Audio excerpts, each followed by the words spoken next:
नमस्कार दोस्तों। कोई इन्हें बंगाल की शेरनी कहता है, तो कोई इन्हें दीदी, तो कोई इन्हें पश्चिम बंगाल की मुख्यमंत्री के नाम से जानता है। तो आप समझ गए होंगे मैं बात कर रहा हूं ममता बनर्जी के बारे में। जी हाँ, पश्चिम बंगाल की पहली महिला मुख्यमंत्री, जो एक साधारण परिवार से निकल के आज पूरे भारत की प्रेजेंट टाइम में अकेली वुमेन चीफ मिनिस्टर हैं। माँ हो सकती थी, किसी की पत्नी हो सकती थी, या फिर किसी के घर की बहू हो सकती थी, लेकिन ममता बनर्जी ने शादी नहीं की। खैर, इसके पीछे की वजह जो भी हो, इस वीडियो में हम बात करेंगे ममता बनर्जी के सफर के बारे में कि किस तरह से वो एक साधारण परिवार से निकल के सीएम की कुर्सी तक पहुंच गई। ममता बनर्जी का जन्म कोलकाता में 5 जनवरी 1955 को हुआ। देश के प्रधानमंत्री मोदी जी से ममता करीबन 4 साल छोटी हैं। ममता बनर्जी के सिर पर से उनके पिता का साया तभी उठ गया जब ममता काफी यंग एज में थी, लेकिन ममता ने कभी हार नहीं मानी। ममता ने पढ़ाई भी खूब की और राजनीति भी। ने जोगमाया देवी कॉलेज से ग्रेजुएशन किया है और ममता कानून की जानकार भी हैं। ममता ने जोगेश चंद्र चौधरी लॉ कॉलेज से कानून की डिग्री हासिल की है।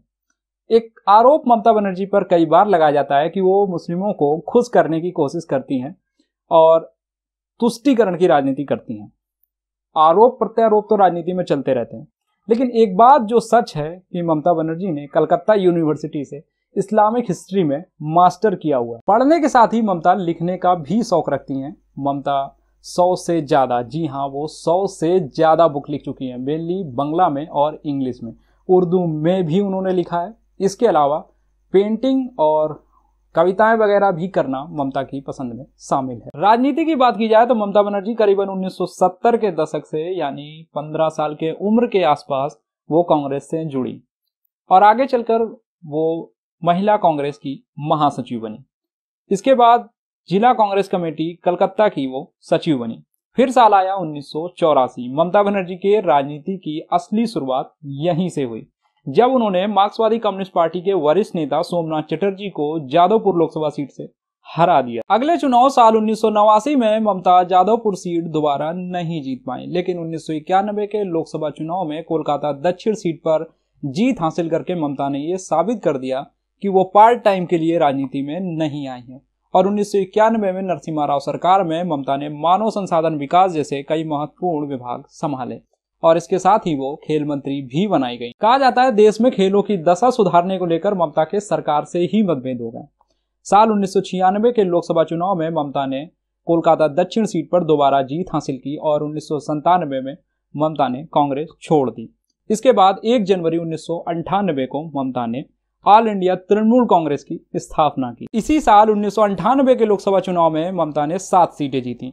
वहीं 1999 के लोकसभा चुनाव में वो 8 सीटें जीतने में कामयाब रहीं और बीजेपी के नेतृत्व में बनी सरकार में वो एनडीए का हिस्सा बन गई, जिसमें उन्हें रेलवे मिनिस्टर जैसा बड़ा पद दिया गया। लेकिन साल 2001 में ममता ने एनडीए छोड़ दी। इसके बाद साल 2004 में ममता एनडीए में वापस आ गई, लेकिन 2004 के जब लोकसभा चुनाव के नतीजे सामने आए तो टीएमसी में केवल ममता ही चुनाव जीत सकी।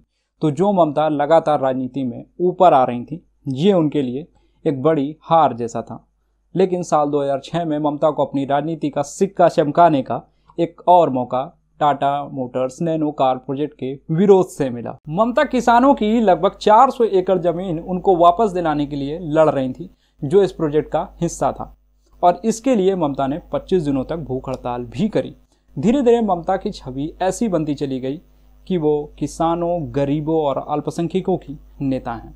साल 2009 में लोकसभा चुनाव के लिए ममता ने कांग्रेस के नेतृत्व वाले यूपीए में शामिल हो गई और इसका फायदा ममता को मिला। गठबंधन ने 26 सीटें जीती और ममता बनर्जी को दोबारा रेलवे मिनिस्टर बनाया गया। एक तरफ ममता धीरे धीरे राजनीति में सीढ़ियां चढ़ती जा रही थी और दूसरी तरफ लोग शायद बंगाल में 34 सालों तक लगातार सीपीआईएम के शासन में अब बदलाव देखना चाहते थे।